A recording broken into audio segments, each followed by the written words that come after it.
Alright, you have your story. You designed all of the characters, environments, and props that you need. Now, it's time to build them. Speaking of which, my name's Jeff. I'm a 3D animator working in the animation industry. I'm always happy to hear from you guys, so please leave a comment, and if you haven't clicked that subscribe button, it's always really helpful to do so. Thank you. Okay, so 3D modeling. Take your list of required assets and start organizing what needs to be done first. Oh, and assets are basically all of these 3D models they're going to make.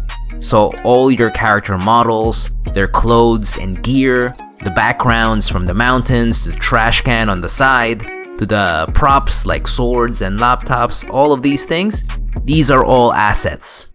We will slowly build all of these one by one.